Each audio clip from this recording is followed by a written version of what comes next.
Good evening to all of you, and thank you for joining today's webinar on aptitude tests and how to master them.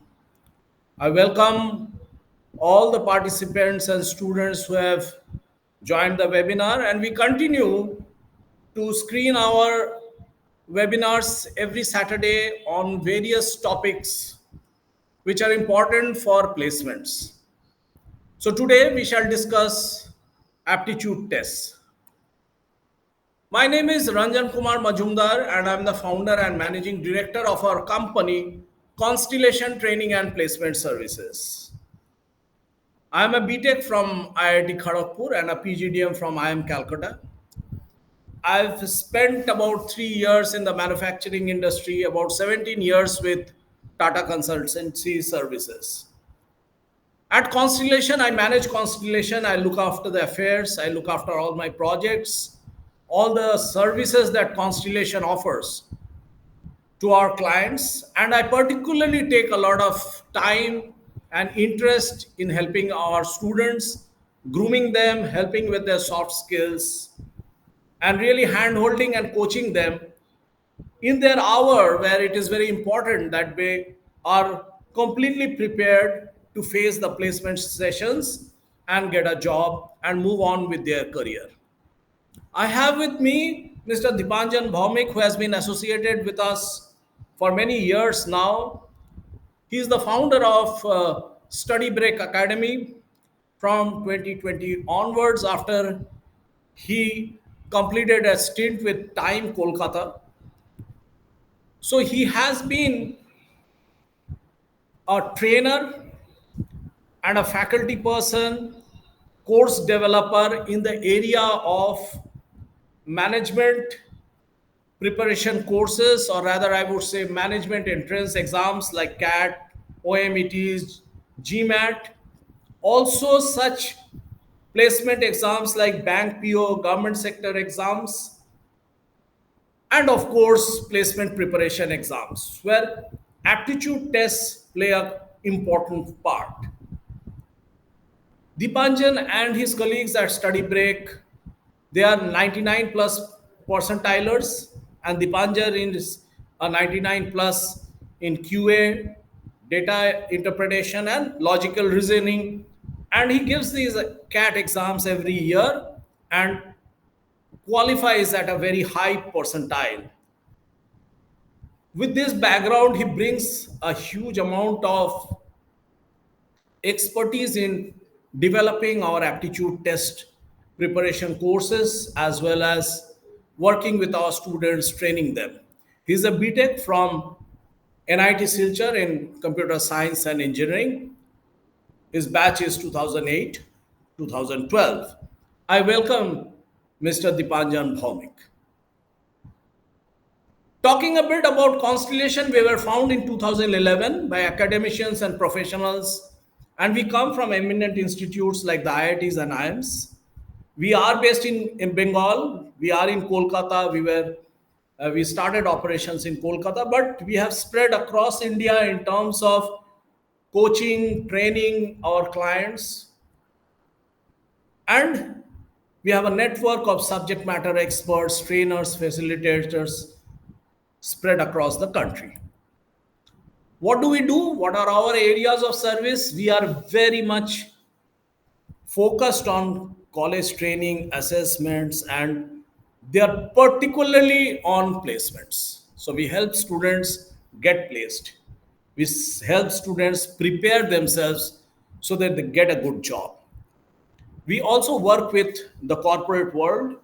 We work with companies in corporate training, as recruitment services provider, advisory, and business consulting areas. So we bring a lot of corporate knowledge in our training to our graduating students. That's very important and helps bridge the gap between academics and corporate.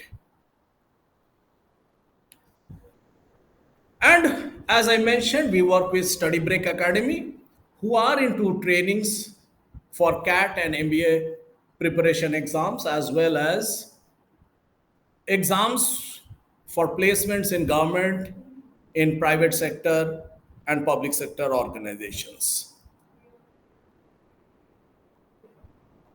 So, particularly, if I would like to talk about the kind of work we do with college students and students who are preparing for placements, especially who are in their pre-final year and final year and working on placement preparation. So, we have aptitude test preparation. That is what we are going to discuss today in detail. We have a number of coding oriented IT courses: C, plus Java, Python, data structure, algorithm, and please do attend our webinars on coding. We have already had one webinar on that, and we'll continue to do that, where we will actually solve coding problems which appear in all the kind of IT companies exams. Soft skills is a very strong area. For 9 years, we have been working with IIT Kharagpur. Okay. So in this area, in soft skills, we will help you with preparation of CVs and how to write your letter to companies, how to do your self introduction, how to do company analysis, industry analysis, how to prepare for your interviews, your group discussions. We have a host of HR questions, like 100 HR questions we practice. We train you on how to structure your technical answers. In the area of assessments, we have assessments for aptitude test, for coding test, and for English. So you could take our aptitude test series, and we do have a free aptitude test. You can take that and assess yourself how good you are in your aptitude area. You can also take our free coding test. So I would ask my colleague Reshmi to provide you the links for the free tests.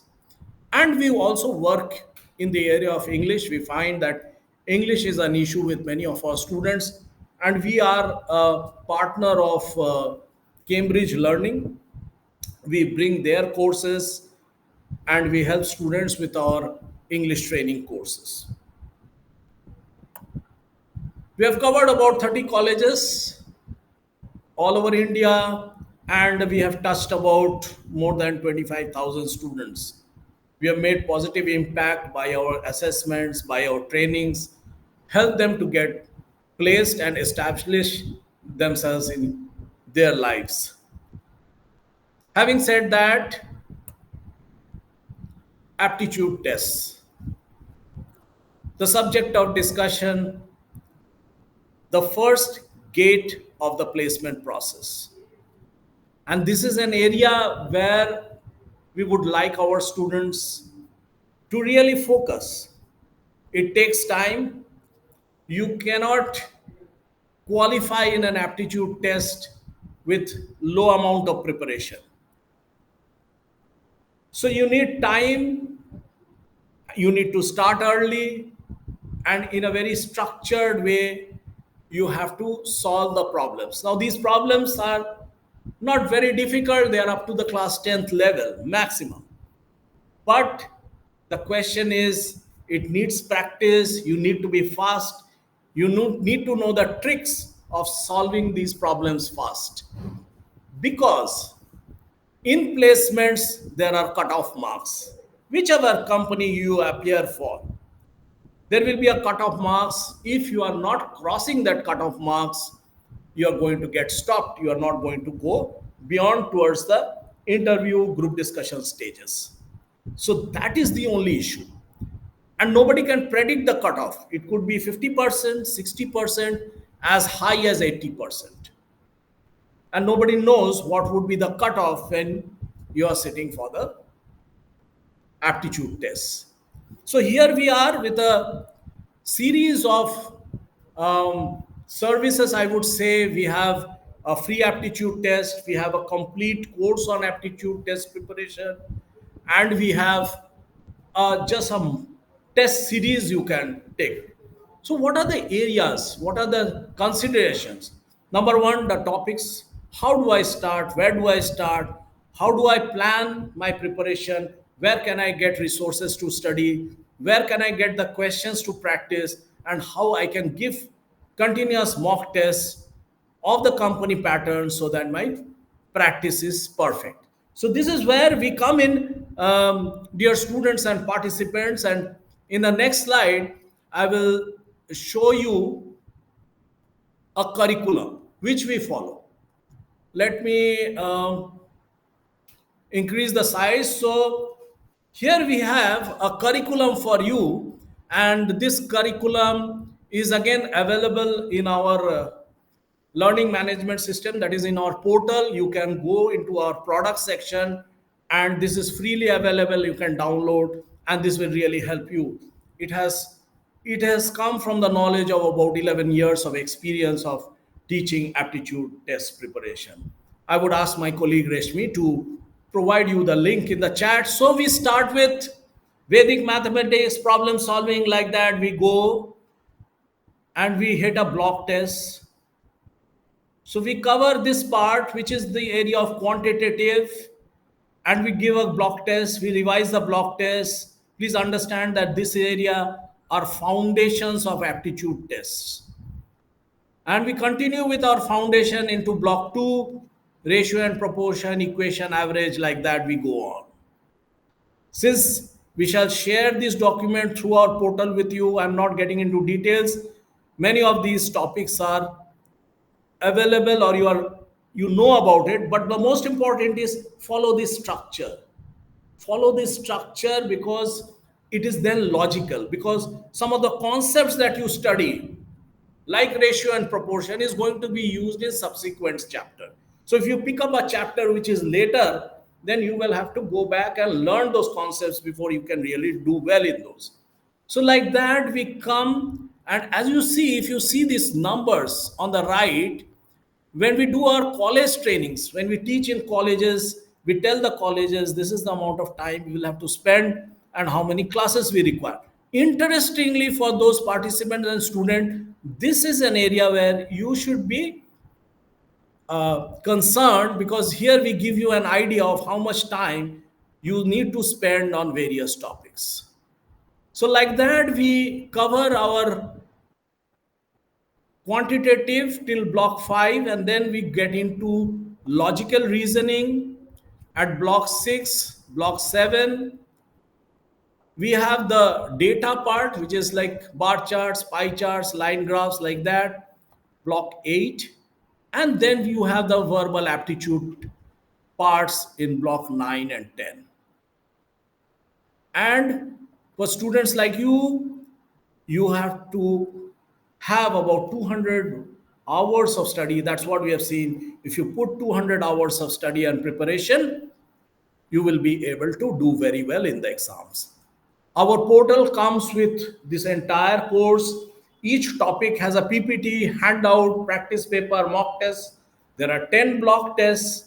After you complete everything, you have 20 course tests. The total amount of information in terms of the problems is about 4,000 questions, which you can attempt. And that is much, much higher than what you really need for your preparation.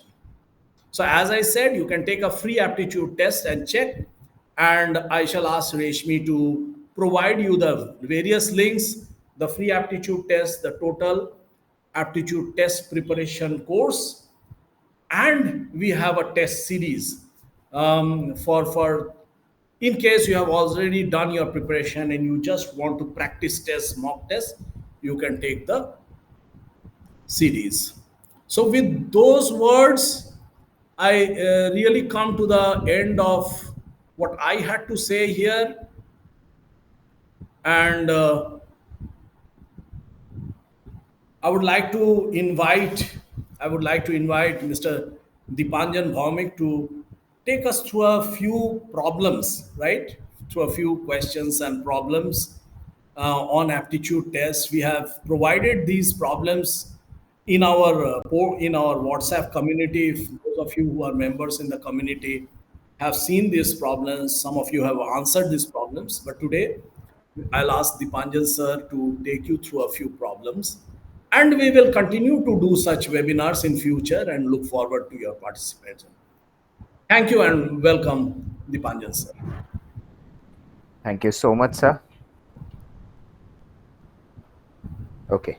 Hello, everyone. My name is Dipanjan Bhaumik, and sir has already introduced me, so you already know. Sir, What... your voice is low. If you can speak a little louder. Yeah, Hello, am I yeah, audible now? better, better. Yes. Okay. Okay. So, hello, everyone. My name is Dipanjan Bhaumik, and because sir has already introduced me, so you know most part of it. Like right now, I am the co-founder of a company called Study Break Academy, where we actually mentor students for preparation of CAT and preparation of tests, various kinds of aptitude tests, like bank PO, government sector tests, GMAT, IPMAT, CLAT, campus recruitment tests, etc. So wherever aptitude is required. Okay. So I think it will be better if I directly move on to the aptitude part, because I don't think we have too much of time, and obviously explanation will take a lot of time, like explaining the questions, what sort of processes you must apply to answer these questions, and most importantly, what can you expect of, like, different kinds of aptitude tests, what kind of questions you can expect, and how do people answer so much, how do people actually qualify for different kinds of tests, with what sort of preparation, how much time do you require for each and every preparation. So overall, we'll have a go at it, right? So let me try and share my screen.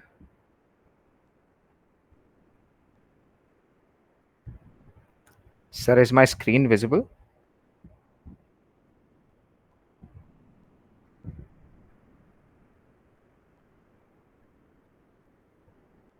Sir?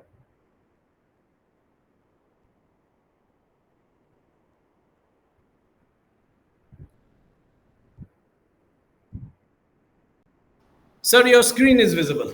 The slides are visible, right? Yeah, your screen is visible, sir.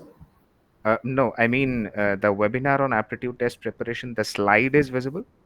Yeah, slide is visible, sir. Okay, okay, okay, great.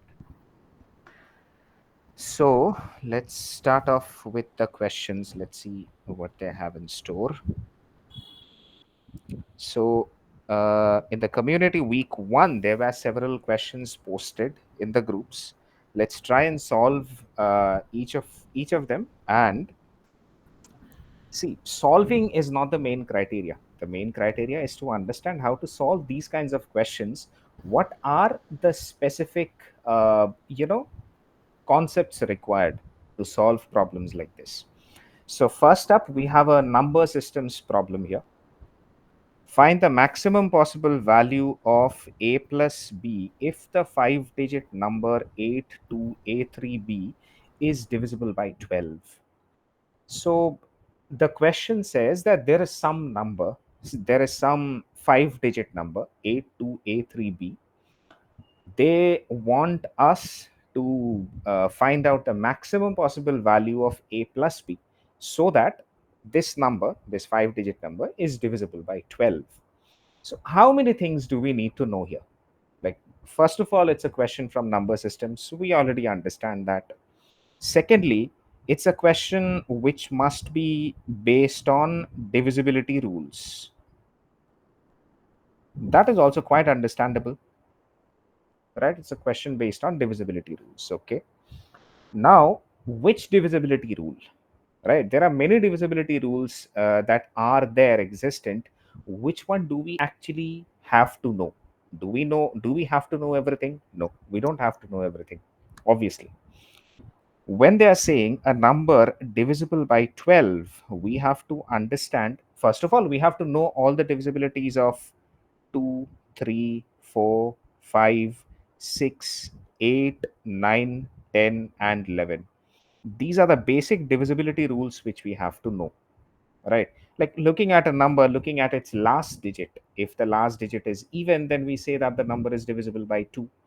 If the sum of all the digits in the number is divisible by 3, then we say the number is divisible by 3.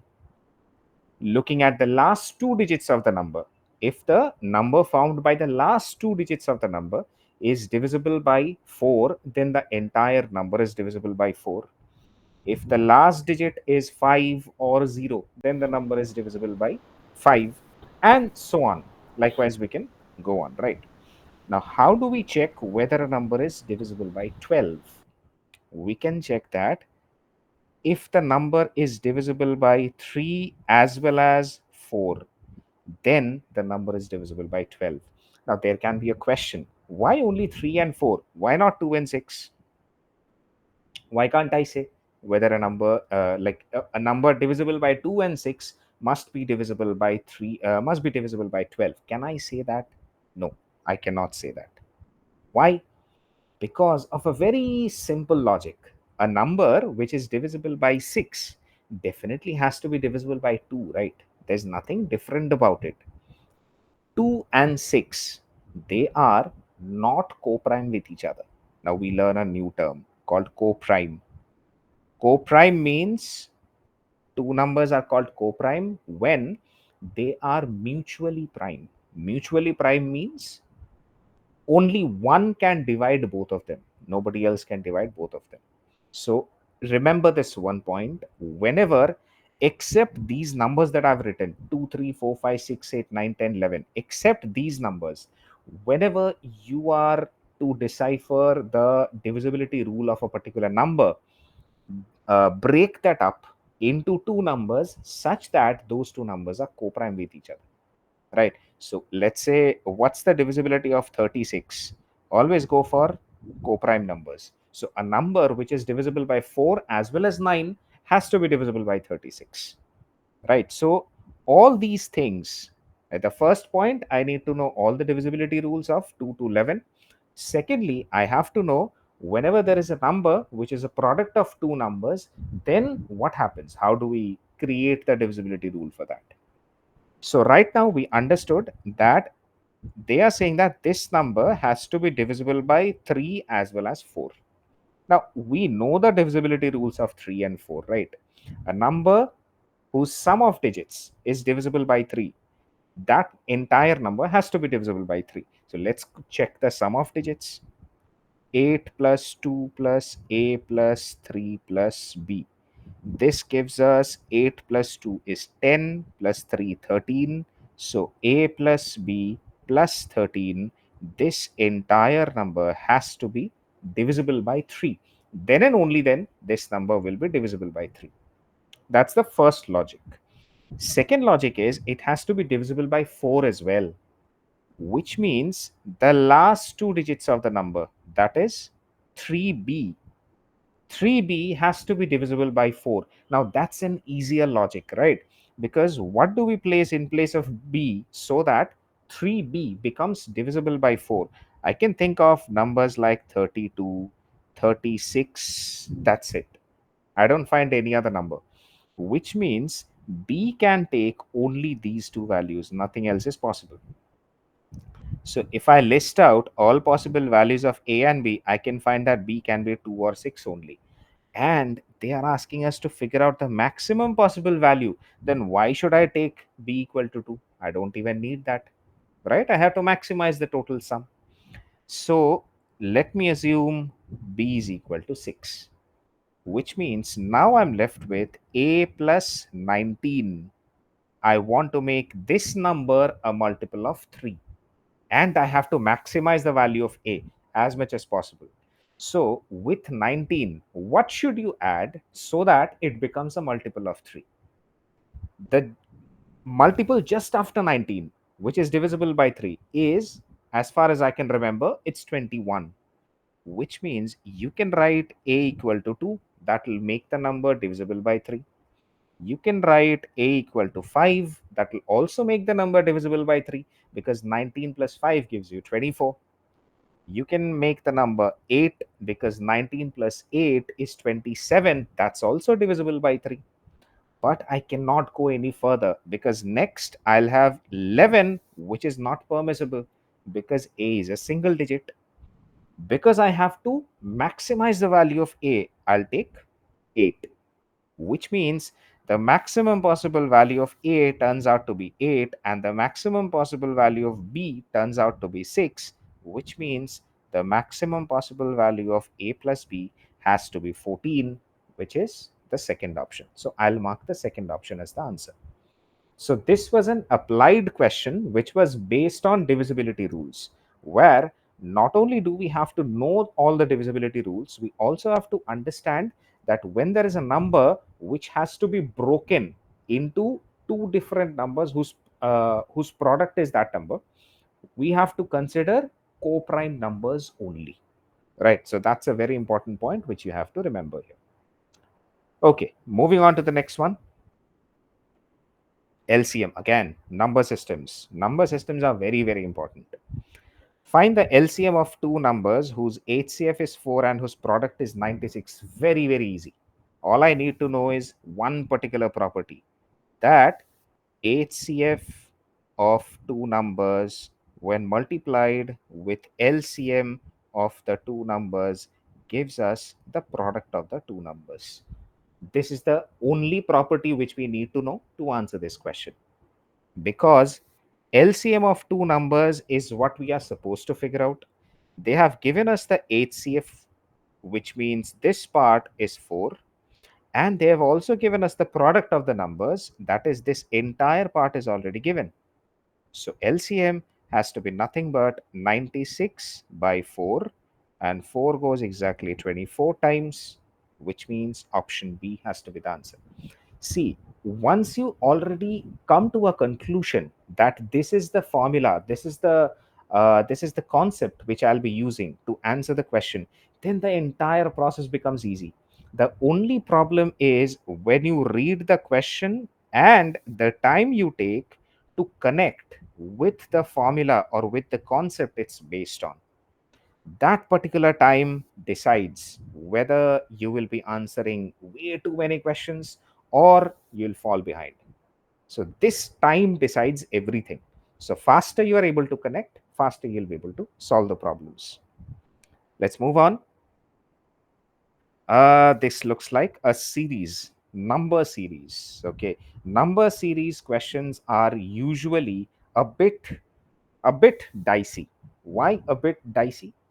Because you don't have anything else other than numbers in front of you. You are supposed to figure out how are they related, right?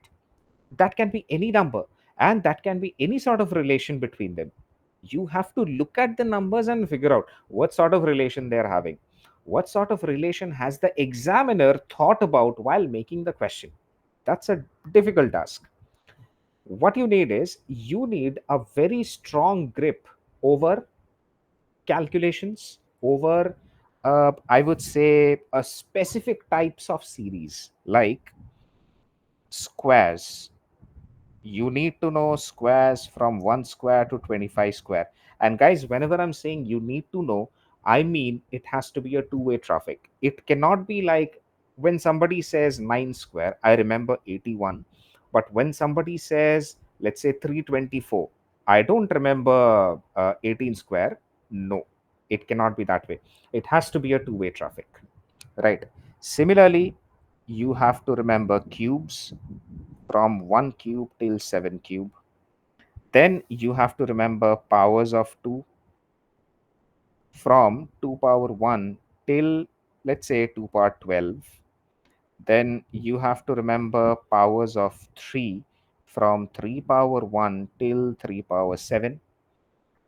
Then I would always suggest a few series of numbers, like series of even numbers, odd numbers, and very, very important, prime numbers. See, I'm not asking you to mug up. I'm not asking you to mug up prime numbers. That's not required. But once you look at a number, you should be able to understand that, okay, they are dealing with prime numbers here. That's the maximum you require. Okay, so here they have given you a series having 1, 7, 25, 61, and 121, right? Now, generally, what I tell the students is whenever there is a number series given, you look at the last two numbers. If in the last two numbers you find that, okay, there is an increase of more than double, more than twice, then chances are there that they are multiplying something with each and every number. Maybe multiplication plus addition, maybe multiplication minus some small number. Multiplication is there, like there is a high chance multiplication is there if you see that the last number is more than double of the second last number. But here I don't find that. 61, I know it's quite close, right? Double of 61 is 122, so it's very very close. But still, let me look at the differences first, just in case I get something. So the difference here is 6. The difference here is 18. I can already smell something. 25 to 61. The difference is 36. Mm, and the difference here is 60. Do we see something? We have 6 into 1 here, we have 6 into 3 here, we have 6 into 6 here, and we have 6 into 10 here. It's a difficult one because 1 has increased by 2, 3 has increased by 3, 6 has increased by 4. So obviously 10 has to increase by 5. That is, the next increase has to be 6 into 15, which is nothing but 90. So 221 minus 10, 211, according to me, has to be the answer, which is option D. But it's a medium to difficult level question. It's definitely not an easy question because you see how many layers you had to dig, right? First of all, you had to decide whether I'm going for multiplying, whether I'm going for differences, what should I do? You are going for that. See, first thing, let me make one thing clear, that this is only my perspective. Somebody else can have a completely different logic which doesn't match mine, but mathematically both of us will be correct, right? So this is only my perspective. You can already have a different completely different logic altogether. It's quite possible. Okay, so how many different layers are involved? First of all, you had to understand whether I'm going for difference, whether I'm going for multiplication. Second thing is, when you calculated the differences, you saw multiples of 6, but in what respect, in what sequence am I getting the multiples of 6? You had to decipher that also. And then you had to figure out, okay, 1 to 3, the differences were still not the same, because the first difference was 2, the next was again increasing, it was 3, next was 4, next was 5, and so on. So I would term this question as a medium to difficult question. It's definitely not an easy to medium one. And my suggestion will be, whenever you have a question on number and letter series, spend not more than 20 to 25 seconds max to identify what is the logic. If within 20 to 25 seconds you are able to figure out that, okay, this is the logic they are talking about, then definitely go for it. Otherwise, skip and move on. Okay, let me move on. Next question. Oh, lots of data. Each of the letters A, B, C, D, E, F, G, H, I, J are assigned a different digit among 0 to 9, but not necessarily in that order. So everybody has got a digit 0 to 9, a different digit. So you cannot repeat the digits. G is assigned 6. Okay, so I put 6 here. The difference between the digits assigned to G and C is 4. So G and C, the difference is 4. Obviously, I cannot add 4, right? Because adding 4 makes it 10, which is not possible because the digits are only 0 to 9. So obviously, 6 minus 4 has to be the only logical solution here. So 6 minus 4, that is C, must be having 2. Fair enough. The difference between the digits assigned to C and E is 3. The difference between these two is 3. Now, again, think about it. Either it's 2 plus 3 or it's 2 minus 3. But 2 minus 3 lands up in a minus 1, which is not possible. So 2 plus 3, that is 5, has to be the value for E. What do they want? Which digit is assigned to E? It's 5, which means the answer has to be first option. Guys, I want you to observe one thing. Many students, what they will do is they'll first of all read the entire question once. Then again, they'll read the entire question line by line while writing down whatever information is given. That is actually eating up your time. What I did is I started reading the question and parallelly writing down whatever is given in the question. I did not read even a single statement twice. That will actually save a lot of time. You might not observe it in a small question. In one particular question, you might not observe it. But once you keep on answering, let's say 10, 20, 50 questions, you will observe that you are saving actually somewhere around 5 to 6 questions in each and 5 to 6 seconds in each and every question. That will add up. That will add up to give you a total of much more time, right? So in an examination hall, you actually have to be that miser. You cannot lose time. You cannot spend time on something which is not useful for you, right? So you have to save time in every nook and corner wherever it's possible. Okay, moving on. Let me see. Okay, percentages, very very important, very very important topic.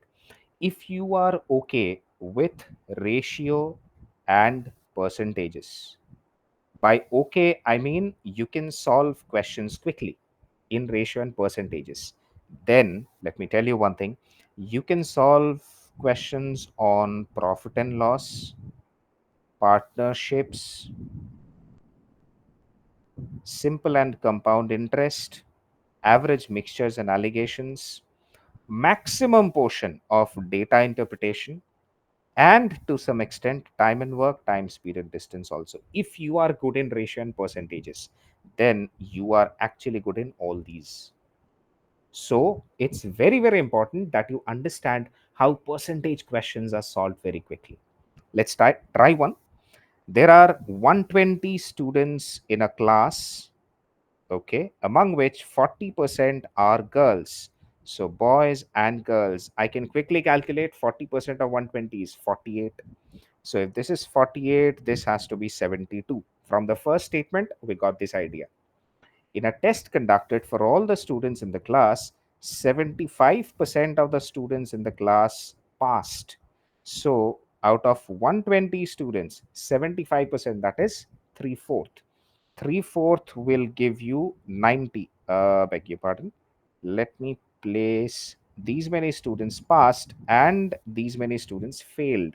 So I can say 90 students passed and 30 of them failed. Okay. If 36 girls passed in the test, this is the link which I required.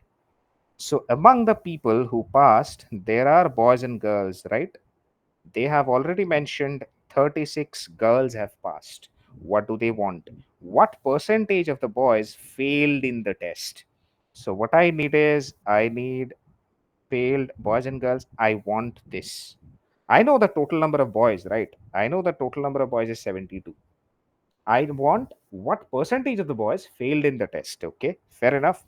So if 36 girls have passed, then 90 minus 36, that is 54 boys must have passed out of 72. There were 72 boys in total, out of which 54 boys must have passed, which means 18 boys must have failed. So if 18 boys must have failed, I already got my value. I don't need to go any further, which means they are asking for the percentage value of boys who failed. So 18 out of the 72 boys, they have failed. I know that 18 goes exactly 4 times, and 1/4 is nothing but 25%. So 25% has to be the answer. Now, see, again, the solution is not important. Let me tell you. What did we learn from here? We have learned many things. First thing we learned is, whenever you have a situation like this, like among a certain group of people, there are boys and girls, males and females, passed and failed, who appeared, who did not appear. Whenever you have situations like this, wherever you find that, okay, there might be a chain of values, like 120, out of them, some of them passed, some of them failed. Among the ones who passed, there will be boys and girls. Among the one who failed, there will be boys and girls. So you are looking at a chain, looking at an entire chain, right? Whenever you have something like this, you can always use this tree structure, this binary tree structure, that will always help you visualize whatever is happening. That's the first thing we learned. The second thing we learned is the calculations, the value, subtraction, basic subtraction and addition. I did not do it elsewhere. It's not like I wrote it down and then performed the subtraction or addition. Addition, subtraction has to be done in your mind. As simple as that. You cannot afford to take too much time in addition and subtraction. You just cannot do that. So, those calculations have to be done in your mind as much as possible. Third thing that we have learned, the moment I saw 18 by 72, I was pretty sure it goes exactly 4 times. It's not like I first of all simplified using 2, then I simplified using 3. No, I did not do that. I directly simplified using 18 because I remember the multiplication table of 18. Guys, multiplication tables are godly characters in aptitude tests. They will help you out of nowhere, out of absolutely nowhere. So make sure multiplication tables, at least from 1 into 1 to 20 into 20, make sure you try to remember them. They will be very, very helpful. The fourth thing that we understood is 1 by 4 is 25%. So reciprocal to percentages. That's another thing which is extremely important. 1 by 5, 20%. 1 by 6, 16.66%. 1 by 7, 14.28%. 1 by 8, 12.5%.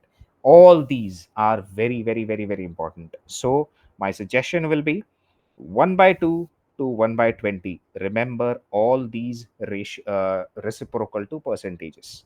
These will help you out a lot. Okay, moving on. Okay, we have a simple and compound interest question. Let's see how quickly we can solve it. A certain sum under simple interest becomes 5 times after 12 years. So P becomes 5P and it takes 12 years. So after how many more years will the sum become 13 times? Okay. The moment we are talking about simple interest, just remember this point very clearly. When we are talking about simple interest, we are actually talking about addition. The moment we talk about compound interest, we talk about multiplication. So what I'll say is P becomes 5P. Well and good. How much did it increase? It increased by 4P. That tells me that every 12 years it'll increase by 4p. So again, the next 4p increase, it'll become 9p. That will take another 12 years. That will be an increase of 4p. Another increase of 4p will take another 12 years, and the sum will become 13p. That is, the sum becomes 13 times itself in 12, 12, 12, 36 years. It's as simple as that. Or somebody can also say, okay, P becomes 5P in 12 years, which means there is an increase of 4P. There's an increase of 4P in 12 years. So if P becomes 13P, there has to be an increase of 12P. So 12P will increase in how many years? This is 3 times. This will also be 3 times. Directly write 36 years. That will also do. Right? But this is important, that whenever I'm talking about simple interest, I'm talking about addition.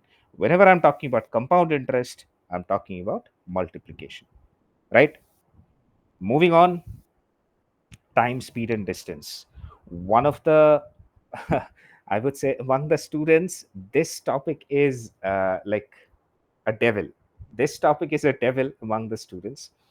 Whenever we think about aptitude, whenever we think about arithmetic topics, linear equations, ratio, proportion, and variation, percentage, profit and loss, simple interest, compound interest, time and work, time, speed, and distance, and average mixtures and allegations. When we talk about these seven arithmetic topics, people are generally very, very much scared with time, speed, and distance. Although it's very interesting, extremely interesting.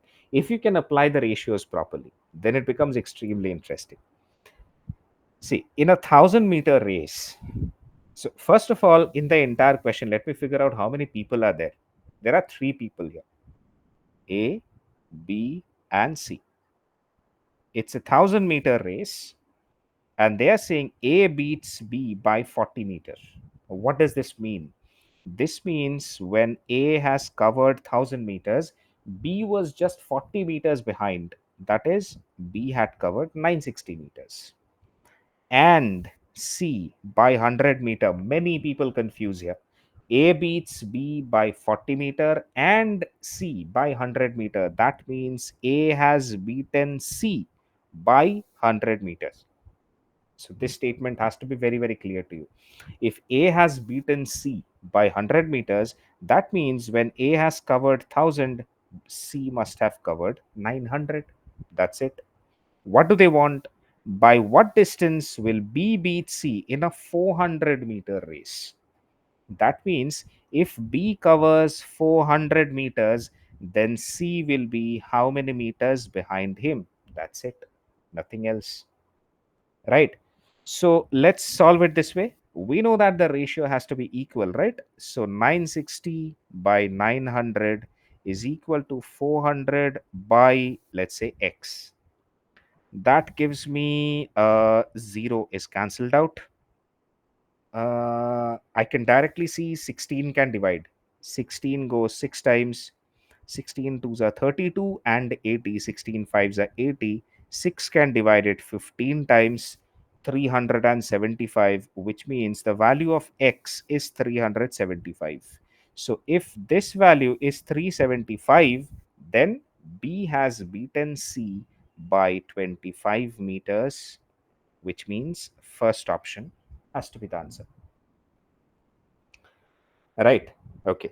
So, see, this is a part of linear races. Linear races is a subtopic under time, speed, and distance. Now, in linear races, we generally have many typical types of statements. A beats B by 40 meter. What does it mean? A beats B by 40 meter or 5 seconds. What does it mean? A beats B by 40 seconds and B beats C by 30 seconds. What does it mean? Uh, A, let's say A has given B a head start of 10 meters and both of them ended the race simultaneously. What does this mean? So linear races is all about, first thing is ratio, second thing is you have to know the meanings of all these statements, whatever statements are given, right? So it's let's say if you have to know all the like all the meanings of the statements, all their implications properly, it will take you hardly somewhere around 40-45 minutes if you go through the entire topic. Okay. Next one is direction sense, logical reasoning. That's a very, very important part. Direction sense. Let's see. Generally, direction sense questions are on the easier side. Let's try and figure out whether it's easy. One morning after sunrise, Dia and Damini were sitting at a point with their backs touching each other. That means, let's say, if say Dia is facing this way, then Damini is facing this way. That's how they are facing, with their backs touching each other. Damini's shadow fell exactly towards her left hand side. So if this is Damini, this is where her shadow fell. They are talking about morning. If they are talking about morning, Damini's shadow is towards her left, then definitely towards her right side, the sun must be there. And because they're talking about morning, so her right side must be the east direction, which means wherever Damini is sitting, this must be east, this must be west, hence, this must be north, and this must be south, according to Damini. They are asking which direction is Diya facing. So, obviously, if Damini is facing this way, then Diya must be facing this way, which is south. There is absolutely no calculation, nothing here, no aptitude, nothing. It's pure common sense. It's nothing other than common sense, guys. Right? So, logical reasoning mostly is like this. It's pure common sense, absolutely nothing else. Let's move on. Next one. Ratio and proportion. Let's quickly take this question. First of all, how many people are they talking about? Ajay, Amlan, Akash. I can see three names here. Okay. Ajay, Amlan, Akash. Ajay is two-third as old as Amlan. So I can say the ratio of their ages must be 2 is to 3. Amlan, who in turn is three-fourth as old as Akash. So their ages must be in the ratio 3 is to 4. Very easy. 2 is to 3 and 3 is to 4. So the ratio of their ages must be 2 is to 3 is to 4. If Ajay is 16 years younger than Akash, 16 years younger than Akash, I can see that in terms of ratio, Ajay is 2 units younger than Akash. So 2 units must be equivalent to 16 years, or 1 unit must be equivalent to 8 years. What do they want? Then find the combined age of all three of them. That is 2 plus 3 plus 4, that is 9 units, will be equivalent to how much? So 9 into 8, that is 72 years, which means option D has to be the answer, right? So in this kind of a question, we can see that I did not use a single variable anywhere, because in the back of my mind I already know one thing, right? The more variables I introduce, those many equations will be required to solve to answer the question properly. So your agenda should be to reduce the number of variables as much as possible and try solving using common sense, using ratio, using percentages as much as possible. Sir, do we have some more time or should we stop We, here? yeah, we could do one more question, Dipanjan sir. Yeah, one more. Okay, okay. Next one is, yeah, time and work. We can do one. We have not Yeah, solved a yeah, that question. would be a good one. Okay. Again, first of all, how many people are we facing here? Manav and Raghav. I don't see any other names here. Fair enough. So Manav is here, Raghav is here. What are they asking for? Manav is twice as efficient as Raghav, which means if Raghav can complete 1 unit of work in a particular time, Manav can complete 2 units of work during that particular time. So let me write this way: Raghav completes 1 unit per some unit of time. Manav can complete 2 units. Let's say. So Manav is twice as efficient as Raghav and can complete a certain job taking 6 days less than the time taken by Raghav. So if Raghav takes D days to complete a work, Manav, because he's more efficient, he will take D minus 6 days to complete the same work.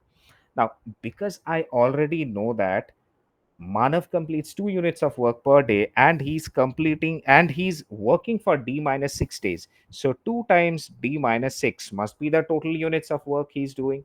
Similarly, 1 into D will also be the total units of work that Raghav will be doing. So these two must be equal. But here I have used a variable. It's not mandatory that you have to use a variable. This is the generic way how a student will be solving. Let me do it first. 2D minus 12 equal to D. which means D is equal to 12. That is, this will be 6 days and this will be 12 days. What do they want? In how many days will both Manav and Raghav together I know they can complete 3 units of work, right? If together they can complete 3 units of work, what is the total units of work? 1 into D, that is 12. If they complete 3 units of work per day, they'll only require 4 days to complete the entire work. I think one of the options among these two will be 4. That's a typo error, no problem. One of them has to be 4, and 4 will be the answer. Let's see if I can solve it without using variables. So I know that the efficiency has a ratio 2 is to 1. So the time taken to complete the work will exactly have reverse of that. And they are saying Manav takes 6 days less. That is, 1 unit here is equivalent to 6 days. So Manav can complete the work in 6 days and Raghav can complete the work in 12 days. See, you don't require any variables here. Now I know that the total units of work must be 12, and both of them working together can complete 3 units per day. That gives me 4 days to complete the entire job. So with variable, without variable, you can solve in both the ways. Sir, I guess we have to stop here. Yes, Dipanjan sir, Okay.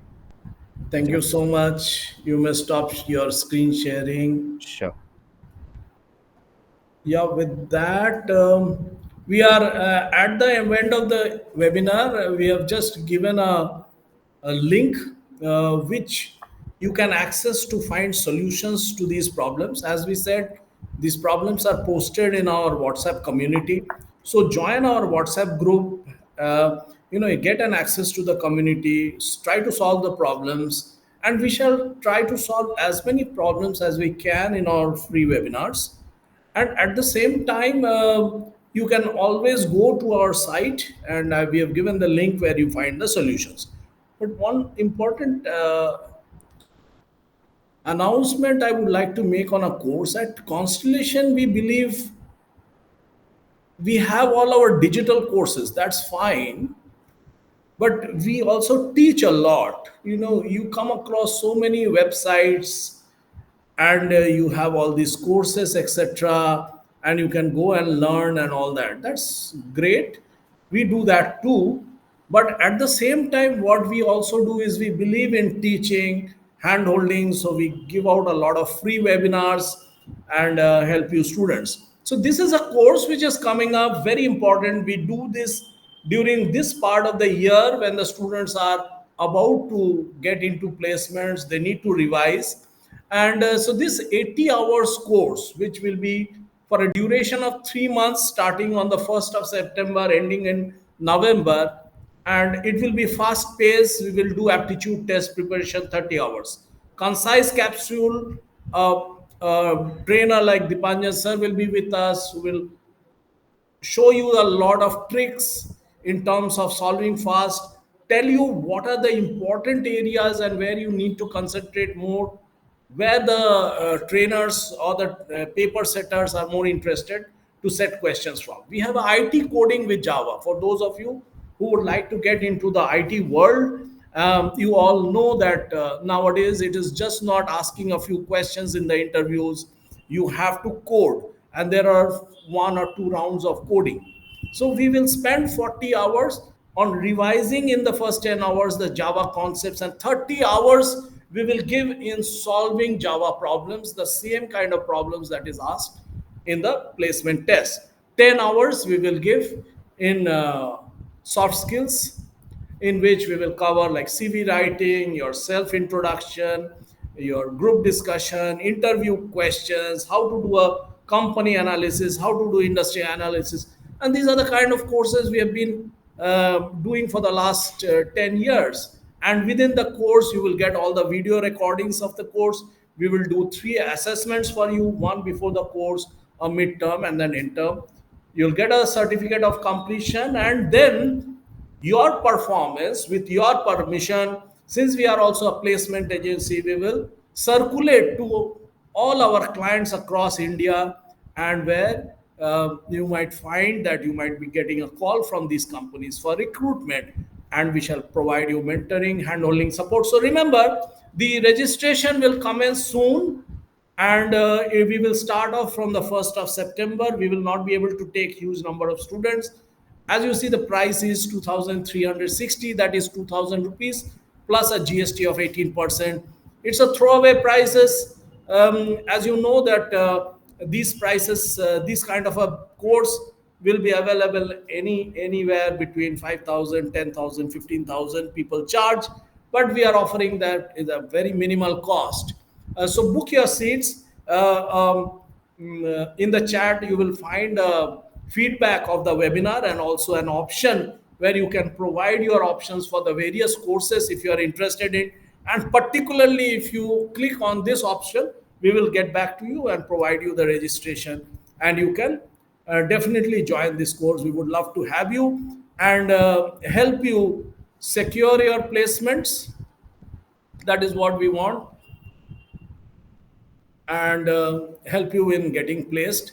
As also we said, we would also refer your names to various companies in India and share the results. So I would ask Reshmi to provide the links. Yes, yes, sure. We will definitely. All our webinars are recorded. So wherever from where you have accessed our webinar, if you have not accessed right directly to the webinar, you can go to our site, click on the webinar links, and you'll find all our webinars are there. Number one, all our webinars are uploaded on our YouTube channel. So you just have to go to our YouTube channel and you will get all the webinars there. Please do provide your feedback on the form, my friends, my students. And if you are interested in that 80-hour course, starting in September 1st, we would be helping you to make sure that you are ready with your placements. And as it happens, we also do a lot of company specific sessions. Suppose you get an Accenture kind of session, we will do one session particularly for Accenture. You will get a TCS interviews coming up, we'll do one session for TCS. So we've been doing like that. So with those words, if you have any questions, the chat is still open, students, participants. Please put your questions. Dipanjan sir and myself would try our best to give your answers. You can also write to us. I'll give you the email ID.